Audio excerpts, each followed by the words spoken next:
Cadet college ভর্তি পরীক্ষায় ইংরেজি অংশ থেকে কী রকম প্রশ্ন আসে এবং কোন কোন টপিক থেকে প্রশ্ন আসে, কী ধরনের প্রশ্ন আসে, এরকম কিন্তু অনেক প্রশ্ন আপনাদের মাঝে আছে।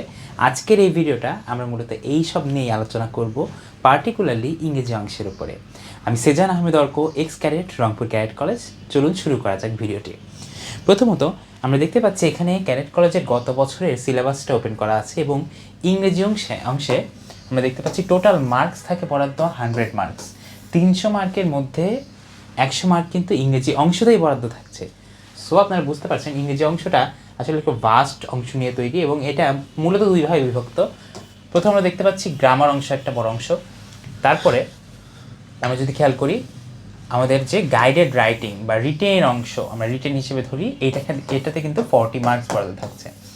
এবং এই গ্রামার অংশ এবং রিটেন অংশ দুইটার মধ্যেই আমাদের যে বুকটা ফলো করতে হবে সেটা হলো ক্লাস 6-এর বোর্ড বই, অর্থাৎ English for today class 6। Okay, so আমাদের বই কী কী? একটা গ্রামার বুক লাগবে, আমাদের ইংলিশ ফর টুডে, আমি শর্টে EFT লিখছি, এইটা ক্লাস 6-এর যেটা সেই বইটা, আমাদের সরকারি বোর্ড বইটা লাগবে। গ্রামার অংশ থেকে কোন টপিকগুলো এগিয়ে রাখলে ভালো? আপনাদের অনেকের যারা বাচ্চারা 4 বা 5-এ পড়ে আগের থেকে কিছু অংশ এগিয়ে রাখতে চান, পার্টিকুলারলি তাদের জন্য এই ভিডিওটা। কারণ আপনার এই টপিকগুলো যদি এগিয়ে রাখতে পারেন বা বাচ্চার বেসিক যদি ভালো থাকে, তার ক্যাডেট কলেজ প্রস্তুতি কিন্তু অনেক স্মুথভাবে এগোবে। গ্রামার অংশে আমরা দেখতে পাচ্ছি খুব বেসিক থেকে শুরু হয়েছে পার্টস অফ স্পিচ। 8 ধরনের পার্টস অফ স্পিচ, সবগুলোর প্রকারভেদ এবং সবগুলোর ক্লাসিফিকেশন, সবগুলো ডিটেলস চেনা, একটা আরেকটা হিসেবে ব্যবহার হওয়া, সকল কিছু খুব ভালো মতো আয়ত্ত রাখতে হবে। অতঃপর দেখতে পাচ্ছি আর্টিকেল অর্থাৎ এ, অ্যান এবং দা, এই যে 3টা ডিটারমিনার আছে, এই 3টা ডিটারমিনারের সঠিক ব্যবহার, কোথায় এ বসানো যাবে, কোথায় অ্যান বসানো যাবে, কোথাও কনসোনেন্ট শুরুতে থাকলেও অ্যান বসাতে হয়, এই ব্যাপারগুলো কিন্তু খুব গুরুত্বপূর্ণ। এবং দায়ের সঠিক ব্যবহার, সব কিছু খুব ভালো মতো আয়ত্তে রাখতে হবে। আমরা দেখতে পাচ্ছি নাম্বার, জেন্ডার, এটা অনেকটাই মুখস্থ টাইপ একটা টপিক হলেও এখানে প্রতি বছরে 1 থেকে 2 মার্ক কিন্তু প্রশ্ন চলেই আসে। সো এটাও একটা গুরুত্বপূর্ণ অংশ। এরপরে সেন্টেন্সের বিভিন্ন অংশের পরিচিতি এবং সেন্টেন্সের বিভিন্ন রকমের প্রকারভেদ, সবগুলোই ক্যাডেট কলেজ ভর্তি পরীক্ষার মধ্যে ইনক্লুডেড। আমরা দেখতে পাচ্ছি বেসিকের খুব বড় একটা গুরুত্বপূর্ণ অংশ, সেটা হলো টেন্স নিয়ে বাচ্চাদের ভয়ের শেষ নাই। টেন্সটাও কিন্তু ক্যাডেট কলেজ ভর্তি পরীক্ষার মধ্যে সিলেবাসে আলাদা করে লিখে দেওয়া আছে। তো টেন্স আলাদা করে স্কিপ করার কোনো সুযোগ আপনি পাচ্ছেন না।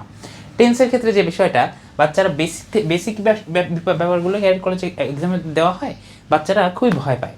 আমরা কিন্তু বছরের শুরু থেকে আমাদের যে ক্যাডেট এবং প্রি ক্যাডেট ব্যাচ আছে, এই দুইটা ব্যাচেই আমরা কিন্তু পুরোদমে ইংরেজি গ্রামার, বাংলা ব্যাকরণ, সাধারণ জ্ঞান, বেসিক ম্যাথ সব কিছু আমরা এগিয়ে নিচ্ছি।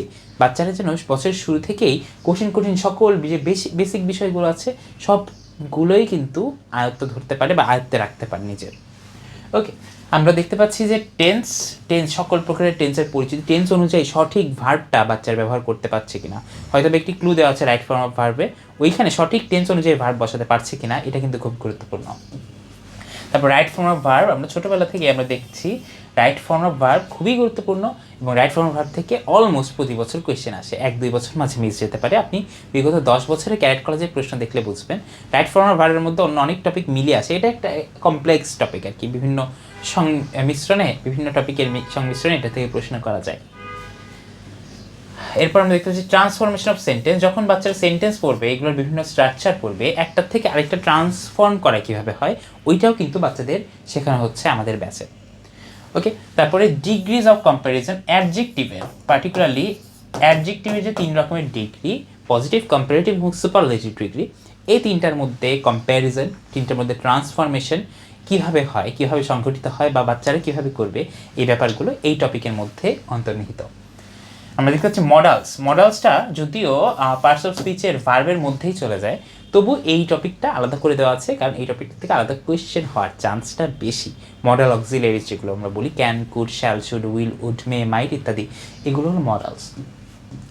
তারপর আমরা দেখতে পাচ্ছি কমপ্লিটিং সেন্টেন্স, কোনো একটা সেন্টেন্স অর্ধেক দেওয়া আছে, বাকিটা সঠিকভাবে স্ট্রাকচার লিখতে হবে। তারপর আমরা দেখতে পাচ্ছি সাবজেক্ট ভার্ব এগ্রিমেন্টটা অনেকটা রাইট ফর্ম অফ ভার্বের মতোই, কিন্তু সাবজেক্ট অনুযায়ী সঠিক ভার্বটা বাচ্চারা বসাতে পারবে কিনা, এই টপিকটা প্রতিটা গ্রামার বুকেই আলাদা করে দেওয়া আছে এবং এই টপিকটা খুবই গুরুত্বপূর্ণ। তারপর আমরা দেখি নন ফাইনাইট ভার্ব, এইটাও আসলে ভার্বের মধ্যে, মডালসের মতো এটা হলো ভার্বের মধ্যেই ইনফিনিটিভ, জেরান্ড এবং পার্টিসিপল, এই 3টা টাইপ খুব গুরুত্বপূর্ণ। জিরান চিনতে পারছে কিনা বাচ্চা, ইনফিনিটিভ টু চিনতে পারছে কিনা, এবং প্রেজেন্ট পার্টিসিপল বা পাস মানে পারফেক্ট পার্টিসিপল যেটা সেটা চিনতে পারছে কিনা। WH কোয়েশ্চেন্স, কীভাবে সঠিকভাবে কোয়েশ্চেন তৈরি করতে হবে ইংরেজিতে, synonym antonym, spelling and word formation, সমার্থক শব্দ, বিপরীত শব্দ, বানান এবং শব্দ তৈরি, এটা জানতে হবে। ম্যাচিং, টেবিল ম্যাচ করা কোনো ওয়ার্ড অথবা সেন্টেন্সের অংশ। তারপর আমরা দেখতে পাচ্ছি রিঅ্যারেঞ্জমেন্ট, তারপরে পাংচুয়েশন, ক্যাপিটালাইজেশন, ট্রান্সলেশন, ফ্রেজিডিয়ামসটা আলাদাভাবে পড়তে হবে, মুখস্থ করতে হবে, বছরের শুরু থেকেই একটু একটু করে এগিয়ে নিতে হবে, যে আমাদের বাগধারা টাইপ যে ইংরেজিগুলো আছে এগুলো কিন্তু পড়তে হবে। তারপর আমরা দেখতে পাচ্ছি লিঙ্কিং ওয়ার্ডস বা সেন্টেন্স কানেক্টর কোনগুলো, অ্যান্ড, বাট, ওয়ারাস, হাউএভার, এগুলো। এখন খেয়াল করতে হবে এই যে নিচের যে টপিকগুলো আছে এই টপিকগুলোর জন্য খুবই গুরুত্বপূর্ণ হলো বোর্ড বইটা। ইংরেজি যে বোর্ড বই আছে বাচ্চাদের, এইটা অবশ্যই খুবই গুরুত্বপূর্ণ।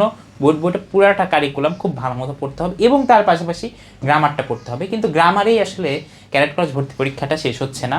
রিটেন অংশ বা ফ্রি হ্যান্ড রাইটিং এটা খুবই গুরুত্বপূর্ণ। ছোটোবেলা থেকেই বা বছরের শুরু থেকে যদি সে নিজের মতো ক্রিয়েটিভভাবে রাইটিং শুরু না করে তাহলে কিন্তু খুবই বিপদ হয়ে যাবে আসলে। আমরা দেখতে পাচ্ছি এখানে প্যারাগ্রাফ আসতে পারে, ডায়লগ আসতে পারে বা কনভারসেশন আসতে পারে, পিকচার দিয়ে পিকচারটা ডিসক্রাইব করতে বলতে পারে, কোনো একটা ছবি দিয়ে ডিসক্রাইব করতে দিল, লেটার অথবা ইমেইল, তারপরে সিন আনসেন টেক্সট থেকে কোয়েশ্চেন অ্যান্সার, মানে একটা টেক্সট পড়ে বাচ্চারা ওইটা পারসিভ করে ওটার উপর কোয়েশ্চেন অ্যান্সার করতে পারছে কিনা এটা আসতে পারে। তারপরে কমপ্লিটিং স্টোরি আমরা দেখতে পাচ্ছি, ক্রিয়েটিভ আর আর্গুমেন্টেটিভ রাইটিং, এটা একটা নির্দিষ্ট ধরনের একটা ফ্রি হ্যান্ড রাইটিং বা একটা যুক্তি দিয়ে লিখতে হয় বা ডিবেটের মতো অনেকটা বিষয়টা। এটাও আমরা কিন্তু আমাদের ব্যাচের শুরু থেকে পড়াচ্ছি। আপনি যদি ইন্টারেস্টেড হয়ে থাকেন আমাদের ক্যাডেট অথবা প্রি ক্যাডেট ব্যাচ সম্পর্কে অবশ্যই হোয়াটসঅ্যাপ বাটন অথবা আমাদের মেসেঞ্জারে যোগাযোগ করবেন। ইংলিশ ফর টুডে মেইন যে বইটা সেটা হলো ইংলিশ ফর টুডে ক্লাস 6, এটা কিন্তু দেওয়া আছে ইংলিশ সিলেবাসের মধ্যেই। এই টপিকগুলো ইংলিশ ওদের বইটা এবং গ্রামারের এই টপিকগুলো যদি বাচ্চাদের খুব ভালো আয়ত্তে থাকে, ক্যাডেট কলেজ ভর্তি পরীক্ষা ইংরেজি 100 মার্কের মধ্যে 95, 94 এরকম অহরহ পায়। এরকম মানে পরীক্ষা দিয়েই বাচ্চা বুঝতে পারবে কেমন মার্ক পাবে, এরকম অনেক কেস আছে। সো বাচ্চার প্রস্তুতি বছরের শুরু থেকে, পার্টিকুলারলি ইংরেজি কেন বলছি, কারণ ইংরেজিতে বাচ্চাদের অনেক বেশি ঝামেলা ফেস করতে হয়। নতুন একটা ভাষা তো, সেকেন্ডারি ল্যাঙ্গুয়েজ, বাংলা তো না। সো ইংরেজিটা পার্টিকুলারলি খুব ভালো মতো যদি পড়ানো যায় খুবই ভালো ফলাফল করবে ইনশাল্লাহ, আমরা আশা রাখি। ইনশাল্লাহ পরবর্তী কোনো একটা ভিডিওতে দেখা হবে অন্য কোনো সাবজেক্ট অ্যানালাইসিস এবং টপিক বিশ্লেষণ নিয়ে। ইনশাল্লাহ ভালো থাকবেন, সুস্থ থাকবেন, আল্লাহ হাফেজ।